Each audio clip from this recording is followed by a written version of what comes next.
அந்த மாதிரி தொண்டர்களுடைய கோரிக்கையை கொஞ்சமாவது என்ன செய்யணும், அவங்க தேசிய தலைமை வந்து கேட்கணும். அதை விட்டுட்டு நான் தான் முடிவெடுப்பேன், நான் தான் டிசைடிங் ஹெட்னு சொல்லி அவங்க முடிவெடுத்தாங்கன்னா காங்கிரஸ் கட்சி தமிழ்நாட்டில் ரெண்டாக உடையக்கூடிய வாய்ப்பு இருக்குது. திருமாவர்களுடைய கட்சிக்காரங்களுக்கு என்ன செய்யுதுன்னா மன வருத்தம் இருக்க தான் செய்யுது. மன வருத்தம் இருக்குது, அங்கங்கே வெளிப்படுத்தவும் செய்கிறாங்க. மாண்புமிகு கனிமொழிஜி அவர்களே, இளம் விதவைகள் இருக்கும் மாநிலத்தில் தமிழகம் முதலிடம்னு ஏன் அதையும் அந்த பட்டியலை சேர்த்துக்கிற வேண்டியதுன்னு, ஏன் அந்த மது ஒழிப்பை பற்றி நீங்கள் பேசவே மாட்டேங்கிறீங்க? காலகட்டமே இல்லையா அவங்க அண்ணன் சொல்லி நீங்கள் ஒரு வருஷத்துக்கு 500 கடையாக மூணா கூட நேரம் நீங்கள் 2000-3000 கடையை மூடி பாதியாக கொண்டு வந்துருக்கலாமே. அதை செய்யணுங்கிற எண்ணம் இல்லை. இந்த இளம் விதவைகள் அதிகமாகறாங்க, அவங்க மேலே பாசம் அதெல்லாம் இல்லை. தேர்தலில் உங்களுக்கு ஓட்டு வாங்கணும். குடியரசு தினம் அன்னைக்கு லீவு, மறுநாள் காலையிலேயே என்ன செஞ்சுட்டாங்க, மது விற்பனை அங்கங்கே நடக்குதுன்னு வீடியோ எடுத்து போடுறாங்க. அது ஃபேஸ்புக்கில் பார்த்தோம்னா தெரியுது, நம்ம சோசியல் மீடியாவில் பார்த்தா தெரியுது. அப்போ நீங்கள் உங்களால் நினைச்ச முடியல, மதுவை கட்டுப்படுத்த முடியல. நேற்று ஒரு செய்தி ஒன்று வந்திருக்கு அரசியல் புரசலாக, என்னென்னா சீமான் அவர்களும் விஜய் அவர்களும் ராமதாஸ் அவர்களும் கூட்டணி வைக்க போகிறதாக ஒரு பேச்சு ஒன்று வந்திருக்கு. அப்போ முதலமைச்சர் வேட்பாளர் யாருன்னு சொல்கிறதுல வந்து தேர்தல் நெருங்கி வரக்கூடிய இந்த நேரத்தில் காங்கிரஸ் கட்சி திமுக இடையே பார்த்தீங்கன்னா இந்த உட்கட்சி கூட்டணிக்குள்ள பெரும் சலசலப்பு ஏற்பட்டு வந்துட்டு இருக்கு. மதுரையில் இருக்கக்கூடிய வடக்கு மாவட்ட திமுக எம்எல்ஏ என்ன சொல்லியிருக்காருன்னா, அந்த ஆட்சியில் பங்கு அதிகாரத்தில் பங்கு அப்படின்லாம் கேட்டுட்டு இருக்காங்க, அவங்களாம் சீட்டே அந்த டைம் தரக்கூடாது அப்படின்ற மாதிரிலாம் பேசினது பெரும் சர்ச்சையை ஏற்படுத்தியிருக்கு. மாணிக்கம் தாகூரும் வந்துட்டு எம்பி அவர்கள் என்ன சொல்லியிருக்காங்கன்னா, இதற்கு மேல பொறுமையெல்லாம் காக்க முடியாது, நான் மல்லிகார்ஜுன் கார்கேட்ட நான் கோரிக்கை வைக்கிறேன், இந்த தொகுதி என்ன காங்கிரஸ்க்கு ஒதுக்க வேண்டும் அப்படின்னு சொல்லிட்டு அந்த மாதிரிலாம் பேசுறாரு. என்ன போயிட்டு இருக்கு சார் திமுக காங்கிரஸ் இடையே? திமுக காங்கிரஸ் கூட்டணி உடையறதுக்கான அறிகுறிகள் இதை கொண்டு தெரியுது. என்னன்னா, அங்க தளபதி எம்எல்ஏ, அதாவது மதுரை வடக்கு தொகுதியுடைய எம்எல்ஏ என்ன சொல்றாருன்னா, ஒரு தொகுதிக்கு 2000-3000 ஓட்டு தான் வச்சிருக்காங்க, காங்கிரஸ்ல வந்து ஓட்டு கிடையாது, அங்க தலைவர்கள் தான் இருக்காங்க, தொண்டர்கள் கிடையாது அப்படின்னு அந்த கட்சி என்ன செஞ்சிருக்காருன்னா மட்டம் தட்டி பேசியிருக்காரு. இது பகிரங்கமா என்ன செஞ்சிருக்காருன்னா மேடையில, பொது மேடையில பேசி அது பொது வெளியில வந்துருச்சு. இதுக்கு முன்பும் வந்து அதே மாதிரி திமுக காரங்க என்ன செஞ்சிருக்காங்கன்னா அதே மாதிரி காங்கிரஸை வந்து இழிச்சு பேசியிருக்காங்க. காமராஜரை வந்து திமுகவுடைய நிர்வாகி ஒருத்தர் திட்டி பேசினதெல்லாம் வெளியே வந்து அதுக்கு கூட்டணிக்குள்ள என்ன செஞ்சிருக்குன்னா நிறைய குளறுபடிகள் இருக்குது. இப்போ காங்கிரஸ் என்ன விரும்புதுன்னா, அது திமுக கூட்டணியை விட்டு விலகி வேற கூட்டணிக்கு போனா நமக்கு ஒரு கல்லில் 3 மாங்காய் அடிக்க முடியுமாங்கிற அந்த சித்தாந்தத்துக்குள்ள என்ன செஞ்சிட்டாங்கன்னா அவங்க கொண்டு போயிட்டு இருக்காங்க. அதே மாதிரி நிறைய பேர் பேசுறத காங்கிரஸ் மேலிடம் தடுக்கலை.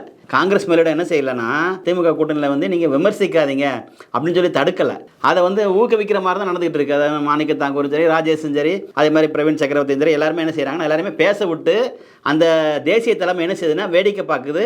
அதாவது குட்டியை விட்டு ஆழம் பார்க்கும் இல்லையா யானை, அந்த மாதிரி இது வந்து குட்டி இவங்கெல்லாம் பேசட்டும்.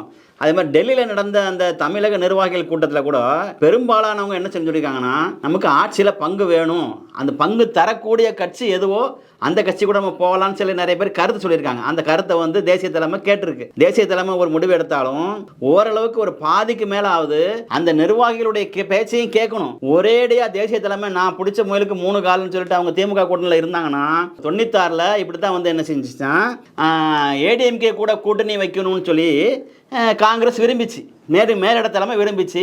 ஆனால் தொண்டர்கள் 90% பேர் என்ன செய்யலை, அதிமுகவுடைய ஜெயலலிதாவோட கூட்டணி போகக்கூடாதுன்னு நினைச்சாங்க. இந்த தொண்டர்களுடைய எண்ணத்தை பிரதிபலிக்காம தான் தோன்றித்தனமாக காங்கிரஸ் என்ன செஞ்சிச்சுன்னா அதிமுகவோட கூட்டணின்னு போன உடனே அங்கிருந்தே டெல்லியிலிருந்தே அந்த கட்சியை உடைச்சி தமிழ் மாநில காங்கிரஸ்ன்னு சொல்லி ஒன்று உருவாக்கி அந்த தமிழ் மாநில காங்கிரஸ் சைக்கிள் சின்னத்தையும் வாங்கிக்கிட்டு மூப்பனார் அவர்கள் என்ன செஞ்சாங்க, தமிழ்நாட்டில் வந்து திமுக கூட்டணியோட அவங்க வந்து என்ன செஞ்சாங்கன்னா கூட்டணி வச்சாங்க.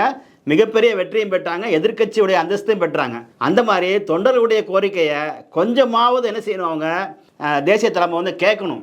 அதை விட்டுட்டு நான் தான் முடிவெடுப்பேன், நான் தான் டிசைடிங் ஹெட்னு சொல்லி அவங்க முடிவெடுத்தாங்கன்னா காங்கிரஸ் கட்சி தமிழ்நாட்டில் ரெண்டாக உடையக்கூடிய வாய்ப்பு இருக்குது. என்னுடைய கருத்து இதுதான். திமுக கூட்டணியிலேருந்து காங்கிரஸ் வெளியில் வரும், அது விஜய் பக்கம் செல்லலாம் அப்படின்ற ஒரு பேச்சிங் இருக்குல்ல சார், அதற்கான வாய்ப்புன்றது இருக்கா சார் இங்கே தமிழகத்தில்? ஏன்னா திமுக வந்துட்டு காங்கிரஸ் கட்சி இல்லை அப்படின்னா தோல்வின்றது உறுதியாகும். அப்படின்ற பட்சத்தில் காங்கிரஸை விட்டுட்டு வெளியில் நான் தனிச்சு போட்டிடலாம் அப்படின்ற முடிவுக்கு திமுக வருமா சார்? அதாவது காங்கிரஸ் கட்சி தாவேகா பக்கம் போயிடுச்சுன்னா காங்கிரஸ் கட்சிக்கிட்ட தனித்து போட்டியிடும் போது அதுக்கிட்ட 3% வாக்கு தான் இருந்துச்சு. 2014ல் திமுகவும் தனியாகவும் காங்கிரஸும் தனியாகவும் போட்டியிடும் போது அவர் தனித்து நிற்கும் போது தமிழ்நாட்டில் காங்கிரஸுக்கு 3% வாக்கு தான் பேசிக் இருக்குது. இப்போ அது கூட 1% போயிருக்கும். ஏன்னா அப்போ இருந்த அந்த முதியோர்கள்லாம் இப்போ இருந்திருக்க மாட்டாங்க. 11 வருஷம் ஆகிப்போச்சு, இஸ் நோ மேர். அவங்க வந்து என்ன செய்யிருப்பாங்க, அவங்க ஓட்டு போடுறவங்கன்னா முதியோர்கள் தான் ஓட்டு போடுவாங்க, இளைஞர்கள் அவங்க கிட்ட கிடையவே கிடையாது. அப்படின்னும் போது அந்த 2% சரி கட்டுறதுக்கு வேற கட்சி ஏதாச்சும் அவங்க வந்து என்ன செஞ்சிருவாங்க, கொண்டு வரது கூட வாய்ப்பு இருக்குது. ஏதாவது தேமுதிகவையோ அல்லது வேற ஏதாவது ஒரு கட்சியவோ கொண்டு வரதுக்கு வாய்ப்பு சரி பண்ணிடுவாங்க. அதை இப்போ என்னுடைய கணிப்பு என்னன்னா,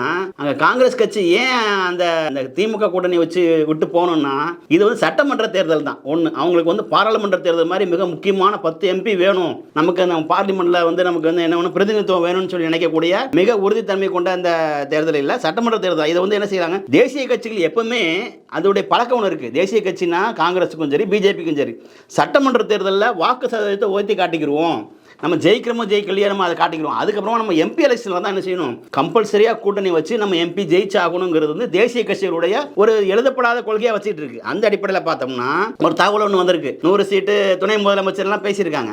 அவர் 100 சீட்டு கொடுக்காட்டா கூட ஒரு 80 சீட்டு கொடுத்தா கூட வாக்கு சதவீதத்தை உயர்த்தி காட்டலாம் ஒன்று. ரெண்டாவது, அவங்க தமிழ்நாட்டில் மட்டும் கட்சி நடத்தக்கூடியவர்கள் இல்லை. காங்கிரஸ் வந்து தமிழ்நாட்டில் மட்டுமே இருக்கக்கூடிய ஒரு தேமுதிக போலயோ, தமிழ்நாட்டில் மட்டுமே இருக்கக்கூடிய ஒரு அன்புமணி அவருடைய கட்சியை போலவோ இல்லை. அவங்க தேசிய லெவலில் இருக்காங்க. அவங்களுக்கு வந்து அவங்க பார்வையில் கேரளாவும் இருக்கு, பாண்டிச்சேரியும் இருக்கு. அப்போ அவங்க ஒரு கல்ல 3 மாங்க அடிக்க முடியுமா? கேரளாவில் சற்றேறக்குறைய ஒரு 1% வாக்கு வித்தியாசத்தில் தான் கம்யூனிஸ்ட் கட்சி என்ன செஞ்சிட்டு இருக்குன்னா ஆட்சி அமைச்சிட்டு இருக்கு. கேரளாவில் வந்து விஜய் அவர்களுக்கு ரசிகர்கள் மன்றம்னு பார்த்தோம்னா அவங்களுடைய வாக்கு சதவீதம் பார்த்தா ஒரு 4-5% இருக்கிறதா சொல்ல. ஓட்டு ரசிகர்கள் நிறைய பேர் இருக்கலாம், அவ்வளோ ரசிகர்கள் ஓட்டு போடுவாங்களாங்கிறது தெரியாது. ஆனால் ஓட்டு ஒரு 4% இருக்கிறதா ஒரு கணக்கு சொல்லுது. அப்போ அந்த 4% இங்கே வந்தால் நம்ம கேரளாவில் என்ன செஞ்சிடலாம், ஆட்சி அமைச்சிடலாம். நம்ம இங்கே விட்டு கொடுத்து அங்கே ஏதாச்சும் ஒன்றில் விட்டு கொடுத்து ஒன்றில் என்ன செஞ்சலாம், ஆட்சி அமைச்சிடலாம். பாண்டிச்சேரியில் அதே மாதிரி நிறைய வாக்கு சதவீதம் இருக்கு, நம்ம என்ன செய்யலாம், பாண்டிச்சேரியும் ஆட்சி. ஒரு கல்ல வந்து 2 மாங்காய் 3 மாங்காய்க்கு 2 மாங்காய் கிடைச்சாலும் போதும், கேரளாவும் பாண்டிச்சேரியும் கிடைச்சா போதும்னு தேசிய தலைமை நினைக்கலாம். தொண்டர்களுடைய விருப்பத்துக்கு மாற அவங்க என்ன செயல்பட்டாலும் தமிழ்நாடு காங்கிரஸ் கட்சி அன்னைக்கு 96ல் உடைஞ்ச மாதிரி இப்போ ஒரு உடைச்சலை ஏற்படுத்தும். அது தேசிய தலைமை என்ன செய்யுதுன்னா கொஞ்சம் கவனமா பொறுமையா என்ன செஞ்சுட்டே இருக்காங்கன்னா அதை தள்ளிக்கிட்டே கொண்டுட்டு வராங்க. நெருங்கும் போது அவங்க ஒரு முடிவு எடுப்பாங்க. அது எந்த தொண்டர்களுடைய முடிவா இல்லை தலைமையுடைய சர்வாதிகாரத்தனமாங்கிறது வந்து அந்த தேர்தல் நெருங்கும் போது தான் நமக்கு தெரியும். இது என்னுடைய பார்வையாக இருக்குது. ஸோ ஒரு கட்சிக்கு சின்னத்தை கொடுத்தாங்க அப்படின்னா அது பாமர மக்கள் வரைக்கும் கொண்டு போய் சேர்க்கணும் அப்படின்ற முடிவோட தான் தீவிரமாக பணிகள்லாம் செஞ்சுட்டு வந்துட்டு இருப்பாங்க. ஆனால் தாவேகாலை பொறுத்த வரைக்கும் செங்கோட்டையன் சொல்கிறாரு, நீங்கள் போய்ட்டு இந்த பெரியவங்கள்ட்டலாம் விசில் வந்து ஊதாதீங்க அப்படின்னு சொல்கிறாங்களே, இதனால வாக்கு போயிடும் அப்படின்றாரு. எப்படி சார் இதை பார்க்கறது? இது அவருடைய அனுபவத்தில் சொல்கிறார். 1972லேருந்து 73லேருந்து எம்ஜிஆர் கூட இருக்கிற அனுபவத்தில் சொல்கிறாரு. இந்த சின்னம் வந்து சத்தம் எழுப்பக்கூடிய சின்னமாக இருக்குது, முரசு மாதிரி சவுண்ட் எழுப்பக்கூடியதாக இருக்குது. அதை கொண்டுட்டு போய் நீங்கள் இளைஞர்கள் வந்து வயசானவங்க காதில் போய் ஊதிராதீங்க. ஒன்று அவங்க வந்து எரிச்சல் ஆகிடுவாங்க. அவர் வந்து ஒரு அனுபவத்தில் சொல்கிறார். அவர் சின்னத்தை சேர்க்கணும், அதை மக்கள்கிட்ட ஒரு நடு பொது வழியில் கொண்டு போய் சேர்க்கணும், பெரிய விசிலாக செஞ்சு ஒரு வாகனத்தில் கொண்டு போய் அந்த மாதிரி சேர்க்கணும், இல்லை பதாகைகள் வைக்கணும், இப்படித்தான் சொல்கிறார தவிர ஊதி அவங்களை என்ன செஞ்சிடாதீங்க, வெறுப்படைய வச்சிடாதீங்க. அவருடைய அரசியல் அனுபவத்தை அவர் சொல்கிறாரு. அது வந்து மக்கள்கிட்ட வந்து சின்னத்தை கொண்டு போய் சேர்க்கறதுக்குரிய வாய்ப்பு பெரும்பாலும் இருக்குது. ஏன்னா சத்தம் கொடுக்கக்கூடிய எந்த பொருளுமே மக்கள் உடனே அதை பிடிப்பாங்க. சத்தம் இல்லாத பொருள் ஒரு சின்னத்தை கொண்டு போய் சேர்க்கறதுக்கும் சத்தத்தோட ஒரு சின்னத்தை கொண்டு போய் சேர்க்கறதுக்கும் ரொம்ப வித்தியாசம் இருக்குது. ஏன்னா சத்தம் போய் என்ன செஞ்சிடும், கடகடன்னு போய் மக்கள்கிட்ட போய் சேர்ந்துடும். அது தேர்தல் நெருங்கும் போது இந்த மாதிரி பஸ்ஸில் விசில் அடிக்கிறத கூட தடுத்துருவாங்க போல இருக்கு. ஏன்னா அதுவும் அந்த சின்னத்துடைய அங்கம் தானே. அதுக்கு என்ன செய்ய போகிறாங்கன்னு தெரியல. அந்த தமிழக அரசாங்கம் ஒரு தேர்தல் ஆணையம் என்ன செய்ய போகிறாங்கன்னு தெரியல. ஒரு தடவை வந்து 96 எலெக்ஷனில் கொடை சின்னம் கொடுத்துருந்தாங்க. யாருக்கு? வைகோக்கு கொடுத்துருந்தாங்க. அந்த நேரத்தில் வெயில் டைமில் வந்து கொடை பிடிச்சிக்கிட்டு அந்த தேர்தல் அந்த வாக்குச்சாவடிக்கு வரக்கூடாதுன்னு ஒரு சட்டம் வேற போட்டிருந்தாங்க. அதில் திமுககாரங்க அந்த கொடையெல்லாம் பிடிங்கி கிழிச்சு உடச்சி போட்ட கதையெல்லாம் இருக்குது. திமுக அந்த நிர்வாகிகள் என்ன பண்ணாங்கன்னா கொடையை பிடிச்சிட்டு வரக்கூடிய அந்த வயசானவங்கள்ட்ட கொடையை பிடுங்கி உடச்சி போட்ட சங்கதியெல்லாம் இருக்குது. அந்த மாதிரி சின்னம் அந்த இடத்துக்கு கொண்டு வரக்கூடாது தான். அந்த சின்னத்தை இது மக்கள்கிட்ட கொண்டு போய் சேர்க்கணும் போது அது பயன்பாட்டுக்குரிய ஒரு சின்னமாக இருக்குது. விசிலுங்கிறது வந்து பெரும்பாலும் பயன்பாட்டுக்குரியது. ஒன்று பஸ்லையும் அதே மாதிரி இந்த தூய்மை பணியாளர்கள் வந்து செய்கிறாங்க, அவங்க தெருவா விசில் தான் அடிக்கிறாங்க. ஆட்டோமேட்டிக்காக அது என்ன செய்யுது, மக்கள்கிட்ட போய் அந்த விசில் சேர்ற மாதிரி தெரியுது. இது செங்கோட்டையன் சொல்றது வந்து அவருடைய அரசியல் அனுபவத்தை வச்சு சொல்றாரு. நீங்க வந்து விசில் சின்னத்தை மக்கள்கிட்ட சேர்க்கணும்னு தான் நினைக்கணுமே தவிர அவங்கள வெறுப்படைய செஞ்சிடாதீங்க அப்படின்னு சொல்றாரு. இது என்னுடைய பார்வையில் அது மாதிரி தெரியுது. விஜயகுமார் பேசும்போது இந்த ஊழல் நான் செய்ய மாட்டேன் அப்படின்னு வந்து சொல்லியிருந்தாரு. அது மட்டும் இல்லாம திமுக அதிமுக ஊழல் கட்சி அப்படின்றத நேர்முகமாக சொல்லியிருந்தாரு. உடனே அதிமுக ஐடிங் தரப்புல இருந்து விஜயகுமாருடைய பழைய ஊழல் எல்லாத்தையும் வெளியில கொண்டு வந்துட்டு இருக்காங்களே, நீங்க எப்படி பாக்குறீங்க சார் இதை?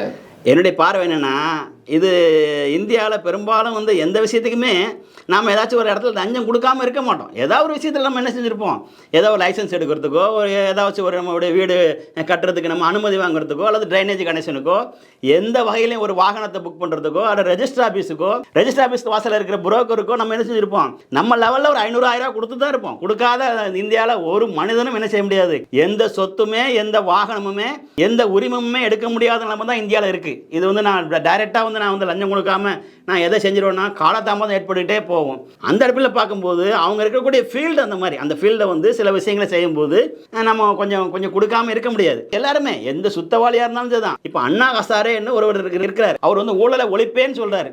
அவர் கூட ஒரு ஏதாவது ஒரு தொழில் ஆரம்பிக்கணும்னா, அவர் ஏதாச்சும் ஒரு பிஸ்னஸ் ஆரம்பிக்கணும்னா, அவர் ஏதாச்சும் ஒரு மீடியா ஆரம்பிக்கணும்னா கூட அதுக்கும் சம்மந்தப்பட்ட அந்த அதிகாரிகளுக்கு நேரடியாகவோ அல்லது மறைமுகமாகவோ ஏதாவது சில சலுகைகள் செய்யாமல் இந்தியாவில் காரியம் சாதிக்க முடியாதுங்கிற நிலைமை தான் இந்தியாவில் இருக்குது.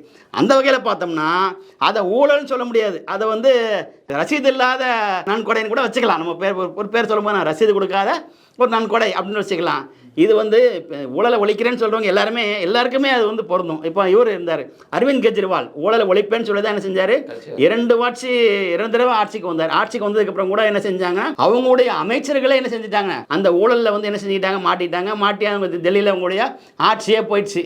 அந்த மாதிரி இதை வந்து ரசீது இல்லாத நன்கொடையாக நம்ம கொடுத்து நம்ம செய்கிறது தான் இருக்குமே தவிர இதை தவிர்த்து இந்தியாவில் எந்த காரியமும் செய்ய முடியாதுங்கிறது என்னுடைய பார்வையாக இருக்குது. சார், கடந்த 2006ஆம் ஆண்டு தேர்தல் அறிக்கை தான் தேர்தலின் கதாநாயகன் என்று அழைக்கப்பட்டது. ஆனால் இந்த முறை தேர்தல் அறிக்கை கதாநாயகியாகவும் இருக்கலாம் அப்படின்னு சொல்லி கனிமொழி அவர்கள் வந்து திமுக சார்பாக தேர்தல் அறிக்கை தயாரிச்சிட்டு இருக்கக்கூடிய குழு உறுப்பினர் வந்து சொல்லியிருக்காங்களே, எப்படி நீங்கள் பார்க்குறீங்க சார் இதை?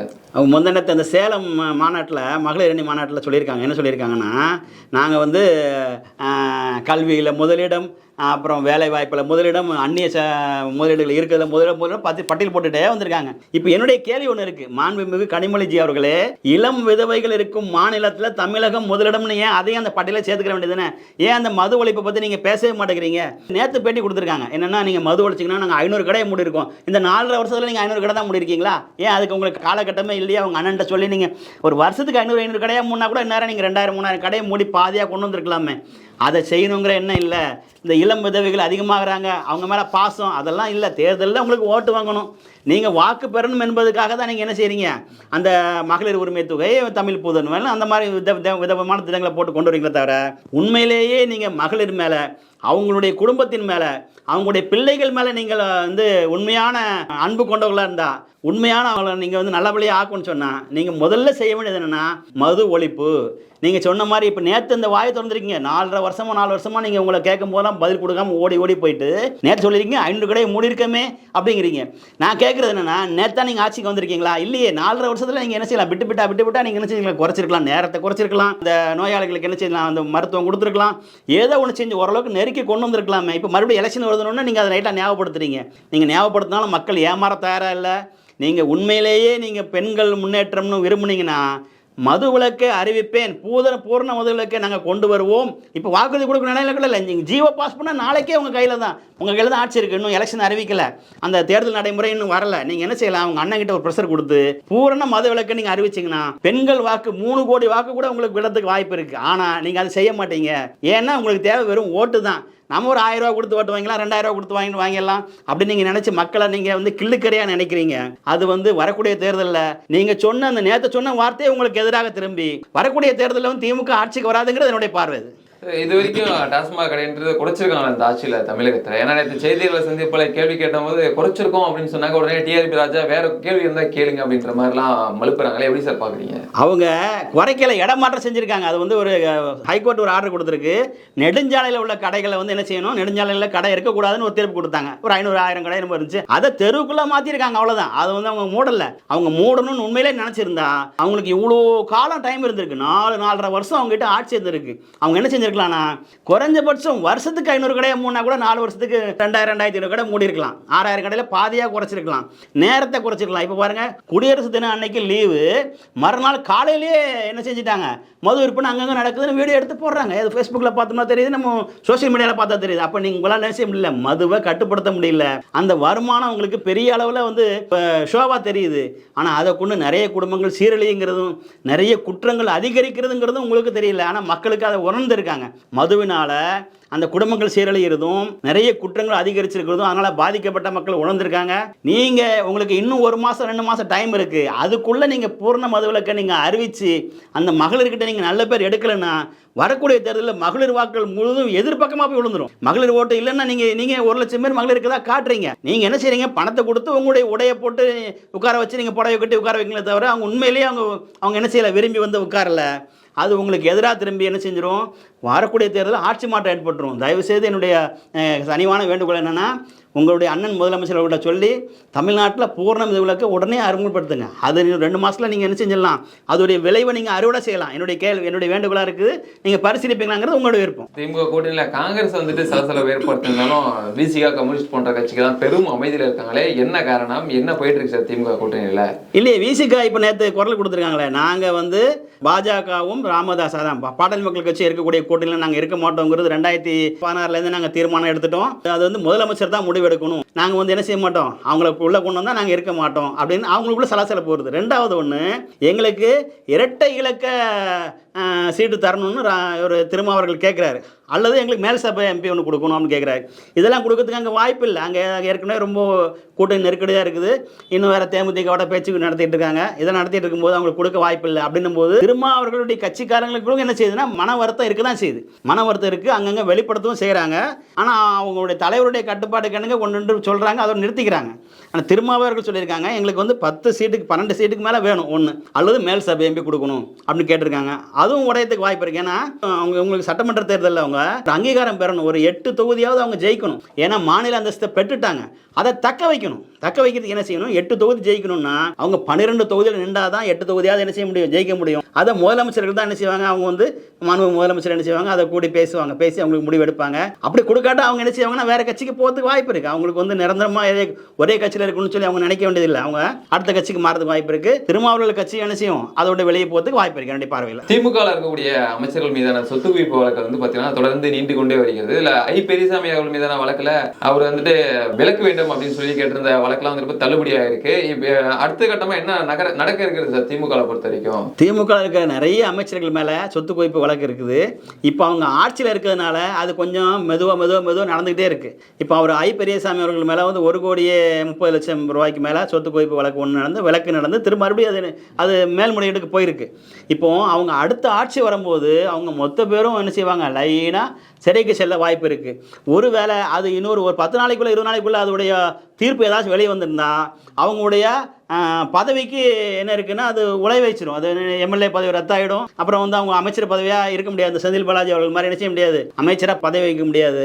அவங்களுடைய நிறைய அமைச்சர்கள் மேலே என்ன இருக்குன்னா சொத்து குவிப்பு வழக்கு இருக்குது. அவங்க அமைச்சராக இருக்கும்போது அவங்க செஞ்ச முறைகேடுகள்லாம் வந்து அவங்க ஆட்சியில் இருக்கிறதுனால அவங்க வந்து மூடி மறைக்க நினைக்கிறாங்களே தவிர மற்றபடிக்கு அவங்க ஒன்றும் சுத்தவாளிகள் இல்லை யாருமே. அவங்க எல்லாருமே என்னென்னா அந்த மாதிரி ஊழலில் மாட்டினவங்க தான். இப்போ இந்த ஒரு 10 நாள் 20 நாளில் அவங்களுடைய தீர்ப்பு ஏதாச்சும் வந்துருச்சுன்னா சில அமைச்சருடைய பதவி என்ன செஞ்சிடும், ரத்தாயிடும். அவங்க எம்எல்ஏ பதவியும் போயிடும். அது அடுத்த தேர்தல் நிற்க முடியாமல் கூட போயிடும். இப்போ மோடிஜி அவர்கள் கொண்டு வந்த திட்டத்தில் ரத்து தான் கொண்டு வந்திருக்காங்க. அவங்க ஒரு 6 மாதம் சிறை தண்டனை விதிக்கப்பட்டிருந்தா அவங்க என்ன செஞ்சிருக்கலாம்னா அவங்களுடைய பதவி வந்து என்ன செய்யப்படும், பறிக்கப்படும் கொண்டு வந்திருக்காங்க. என்னுடைய கருத்து என்ன இருக்குன்னா அவங்க 6 வருஷம் தேர்தல் நிற்க முடியாதபடிக்கு அடுத்த சட்டத்தை அவங்க கொண்டு வரணும். டெல்லியில் மத்திய அரசாங்கம் என்ன செய்யணும்னா ஒருவர் குற்றவாளி என்று தீர்ப்பாகிவிட்டால் 6 ஆண்டுகளுக்கு அவர் வந்து தேர்தலில் நிற்க முடியாதுங்கிற அடுத்த சட்டத்தை கொண்டு வரணும்.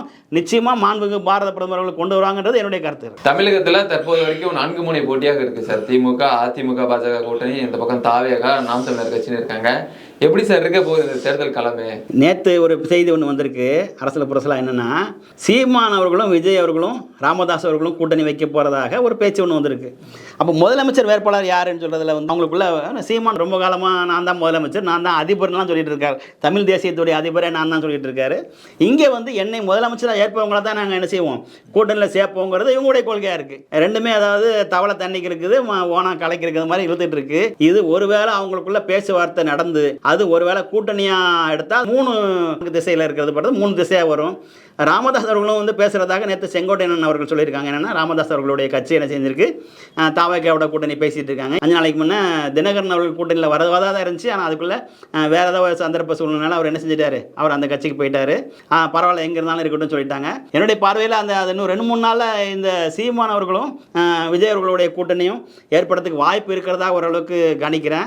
எலெக்ஷனில் வந்து கடைசி நேரம் வரையிலும் மாற்றம் உண்டே மாறாததுன்னு சொல்ல உலகத்தில் சொல்கிறாங்களே, அதே தான்.